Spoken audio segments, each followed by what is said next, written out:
मुली येत्या सीसीटीव्ही कॅमेऱ्याने इथून रोड वाजते टवाळकी मुलं येतात जातात ती जबाबदारी आहे। आणि आम्ही त्या मॅडमला फोन केला, त्यांची ही भाषा आम्हाला होती की तुम्ही आत्ताच्या आत्ता माझ्या हॉस्टेलमधून बाहेर जा, तुम्हाला अधिकार नाही। लोकप्रतिनिधींचं ते काम आहे लोकांचे प्रश्न मांडणं। आम्हाला असं प्रकर्षानं जाणवते की त्या मुलींवर काहीतरी दबाव सामाजिक न्याय विभागाच्या वतीनं मागासवर्गीय मुलींसाठी दहिवडीमध्ये जे वसतिगृह चालवलं जातं त्या वसतिगृहाच्या समोर आपण आता उभे आहोत। आणि या वसतिगृहामध्ये ज्या मुलींसाठी ज्या सुखसुविधा दिल्या जातात याबद्दल ज्या गोंदवली जिल्हा परिषद गटाच्या सदस्य आहेत शीतल रणपिसे आणि गोंदवली जिल्हा परिषद गणाच्या ज्या पंचायत समिती सदस्य आहेत गौरी तुपे या ठिकाणी भेट द्यायला आलो होते। आणि या भेटीमध्ये त्यांना या निदर्शनास काय आलं ते आपण त्यांच्याकडून जाणून घेणार आहोत। मॅडम, काय सांगाल तुम्ही या मागासवर्गीय मुलींच्या वसतिगृहामध्ये आता भेट दिली आणि ही भेट खरं तर अचानक दिली, काय सांगाल तुम्ही? तर तुम्हाला काय असं निदर्शनास आलं? आम्ही इथं पहिल्यांदा आलो दोघी जणी, कारण की आमच्या दोघींची चर्चा झाली। काल आमची मीटिंग झाली की समाज कल्याणाच्या प्रत्येक वसतिगृहात जाऊन मुलींना भेटलं पाहिजे, शाळेवरती सगळीकडे भेट दिली पाहिजे, कारण आम्ही नवीन नियुक्त झालेले आहे। म्हणून आम्ही दहिवडीत इथं आलो दोघींनी आणि म्हटलं एक चक्कर मारूया आपण, मुलींचं हॉस्टेलही सुरू झालंय आता। तिथं आलो तर त्या मॅडम नव्हत्या, हेक्टर मॅडम। आम्ही मुलींची गाठ घेतली, सगळ्या मुली एकच उत्तर देत आहेत, तिथे जेवणाची सोय चांगली आहे, नंतर नाश्ता चांगला आहे, आंघोळीला गरम पाणी आहे, ही चांगली गोष्ट आहे। खरं तर ही खूप चांगली की आम्हाला बी समाधान वाटलं की इथं चांगल्या सुविधा आहेत, त्या मुलीही चांगले उत्तरं देत आहेत। पण त्यात पिण्याच्या पाण्याची सोय नाहीये, मुली बाहेरून पाणी आणतात, हे पण तिथला मुद्दा आहे। एवढ्या मोठ्या मुली येत्या सीसीटीव्ही कॅमेऱ्याने इथून रोड वाजते टवाळकी मुलं येतात जातात ती जबाबदारी आहे। आणि आम्ही त्या मॅडमला फोन केला, त्यांची ही भाषा आम्हाला होती की तुम्ही आत्ताच्या आत्ता माझ्या हॉस्टेलमधून बाहेर जा, तुम्हाला अधिकार नाही। म्हणजे आम्ही लोकप्रतिनिधी आहेत, ती आम्हाला अधिकार नाही असं त्या सांगतात, पत्र घेऊन या तेव्हा तुम्ही माझ्या हॉस्टेलला मी असताना भेट द्या। म्हणजे हे त्यांचं हॉस्टेल आहे, त्या चालवतात असं त्यांचं मत आहे। खरं तर मला असं विचारायचं आहे तुम्हाला की हे हॉस्टेल नक्की शासकीय आहे खाजगी मालकीचं आहे?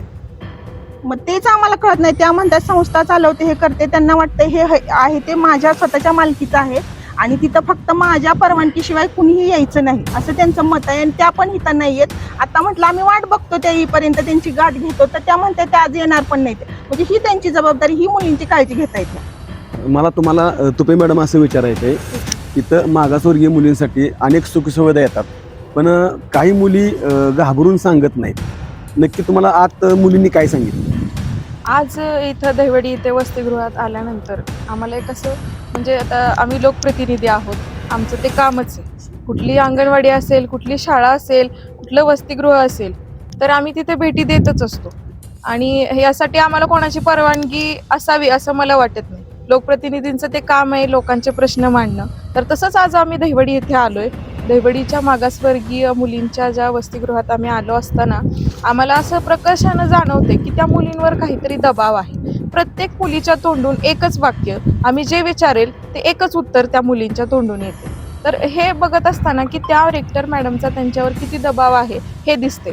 आणि याच्याही पुढे जाऊन मग आता आम्ही इथे आलोय तर त्यांची जबाबदारी आहे की, म्हणजे आता आम्ही आतमध्ये आल्या आल्या एंट्री केल्या त्यांचे जे सिक्युरिटी गार्ड आहेत त्या बोलल्या की तुम्ही परवानगी घेतली का मॅडमची? तर आम्ही हे सांगितलं की आम्हाला कोणाची परवानगी घेण्याची गरज नाही, आम्ही लोकप्रतिनिधी आहे। तर त्यांनी त्यांना कॉल केला असता आम्हीही त्यांच्याशी बोललो तर त्यांची भाषा अत्यंत आरेरावीची आरोगंट भाषा होती की तुम्ही माझ्या हॉस्टेलमधून आत्ताच्या आत्ता बाहेर पडा। ही कोणती भाषा आहे त्यांची? ही त्यांच्या असं पर्सनल प्रॉपर्टी असल्यासारखं त्या बोलतायत। हे त्यांचं हॉस्टेल आहे हे कळत नाहीये। आणि त्यांच्या बोलण्याचा जो म्हणजे एक टोन होता तो अत्यंत विचित्र वाटला। एका लोकप्रतिनिधीशी बोलत असताना त्यांनी जसं बोलायला हवं होतं, जसं रिस्पेक्टिव्हली बोलायला हवं होतं, तसं त्या बोललेल्या नाहीयेत। हा आमच्या पदाचा अवमान आहे। खरं तर या वसतिगृहाचं शासन स्तरावरती नामकरण झालेलं आहे, क्रांतीज्योती सावित्रीबाई फुले, मात्र इथं तर कोणत्याही पद्धतीचं ते नामकरण दिसत नाही, काय सांगाल त्याबद्दल? आता आम्ही त्यांना विचारपूस केली असता की ते नामकरण झालेले नाहीये तर ते बोलतायत ते बोर्ड आलेले आहेत, ते आम्ही करणार आहे।